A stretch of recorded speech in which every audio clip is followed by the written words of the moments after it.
सोचो, अगर कोई इंसान हर दिन उठे और खुद से यही सवाल पूछे, आज भी जिंदा क्यों हूं? और फिर भी हर दिन उठे, लड़े, गिरे, फिर उठे। आज की कहानी उसी इंसान की। शारिक का जन्म एक छोटे से कस्बे में हुआ था। घर नाम का एक कमरा, छत टपकती, दीवारें रोती हुई और माँ की आंखों में हर वक्त चिंता। जब शारिक 7 साल का था, तब उसने पहली बार माँ को कहते सुना, बेटा, काश तुझे इस दुनिया में लाने से पहले मैं तुझसे माफी मांग पाती। उसे समझ नहीं आया, लेकिन दिल में कुछ टूट गया। 11 साल का हुआ तो माँ हमेशा के लिए चली गई। 14 का हुआ तो बाप शराब में डूब गया। 15 की उम्र में शारिक समझ गया, अब इस दुनिया में कोई उसका नहीं है। उस दिन उसने स्कूल छोड़ दिया, होटल में झाड़ू लगाने लगा, रात को बस स्टैंड पर सोने लगा और हर रात खुद से पूछता, मेरे साथ ही क्यों? 19 साल का होते ही शारिक शहर भाग गया। दिल में सिर्फ एक सपना, कुछ बड़ा बनूंगा, कुछ ऐसा करूंगा कि ये दुनिया मुझे पहचाने। लेकिन शहर ने उसका स्वागत थप्पड़ों से किया। हर जगह रिजेक्शन, हर दिन तिरस्कार, हर चेहरे पर यही लिखा था, तू कुछ नहीं है। एक शाम काम से निकाल दिया गया, जेब में 17 रुपये, भूख, बारिश, अकेलापन। वो दीवार से टिक कर बैठ गया और पहली बार बोला, शायद यही खत्म कर। उस रात रेल की पटरी के पास बैठा शारिक अपनी जिंदगी से लड़ रहा था। हाथ कांप रहे थे, आंखों में आंसू, दिल में तूफान। तभी पीछे से आवाज आई, अगर मरना ही है तो इतना डर क्यों लग रहा है? शारिक पलटा, एक बूढ़ा रिक्शा वाला। शारिक बोला, मेरी जिंदगी बेकार है। बूढ़ा बोला, तो उसे बदल दे, और चला गया। वो 4 शब्द शारिक के अंदर तूफान बन गए। अगली सुबह शारिक उठा, रोते हुए नहीं, तय करके। उसने खुद से कहा, अब या तो मैं बदलूंगा या ये जिंदगी। सुबह 5 बजे काम, दिन भर मजदूरी, रात को पढ़ाई।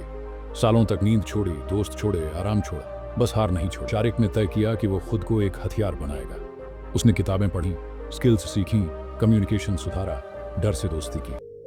हर सुबह खुद से कहता, आज का शारिक कल के शारिक से बेहतर होगा। 3 साल बाद एक बड़ी कंपनी में इंटरव्यू। पहली बार सूट पहना, पहली बार कॉन्फिडेंस। लेकिन इंटरव्यू के बाद रिजेक्शन। शारिक बाहर आया, दीवार पर हाथ रखा, आंखें बंद की और बोला, नहीं टूटूंगा। 6 महीने बाद दूसरा इंटरव्यू, फिर रिजेक्शन, फिर तीसरा, फिर चौथा, फिर 5वां। हर रिजेक्शन उसे और मजबूत बनाता गया। 7 साल बाद शारिक एक बड़ी कंपनी में सीनियर मैनेजर था। 12 साल बाद शारिक की खुद की कंपनी थी। आज वो सैकड़ों लोगों को नौकरी देता है। लेकिन सबसे बड़ी जीत, जिस लड़के ने कभी भूख में रातें काटी, वो आज किसी को भूखा नहीं सोने देता। अगर आज तुम टूटे हो तो समझ लो तुम बन रहे हो।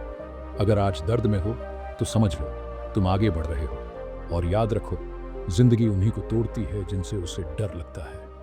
अगर इस कहानी के किसी एक हिस्से में तुम्हें अपना दर्द दिखाई दिया, अगर शारिक की भूख में तुम्हारी रातें दिखाई दी, अगर उसके अकेलेपन में तुम्हारी खामोशियां सुनाई दी, तो ये सिर्फ कहानी नहीं थी, ये तुम्हारी जिंदगी की आवाज थी। और अगर आज तुम उस मोड़ पर खड़े हो जहां सब कुछ छोड़ देना आसान लग रहा है, तो मेरी एक बात दिल में उतार लो, अगर तुम आज रुक गए तो दुनिया कभी नहीं जानेगी कि तुम क्या बन सकते थे। कृपया अपने उस सपने के लिए जो अब तक मरा नहीं है, एक बार और खड़े हो जाओ, एक बार और लड़ो, एक बार और कोशिश करो। और इस वीडियो के नीचे कमेंट में लिखो, मैं आज हार नहीं मानूंगा, ताकि जब जिंदगी फिर तुम्हें गिराने आए तो तुम ये शब्द पढ़कर खुद को याद दिला सको कि तुमने खुद से क्या वादा किया था। इस वीडियो को उस इंसान तक जरूर पहुंचाओ जो आज अंदर ही अंदर टूट रहा है, लेकिन किसी को बता नहीं पा रहा। और अगर तुम ऐसे कंटेंट से जुड़े रहना चाहते हो जो तुम्हें हर बार गिरकर उठना सिखाए, तो चैनल को सब्सक्राइब कर लो, क्योंकि ये चैनल सिर्फ वीडियो नहीं बनाता, ये हारे हुए दिलों को फिर से खड़ा करता है।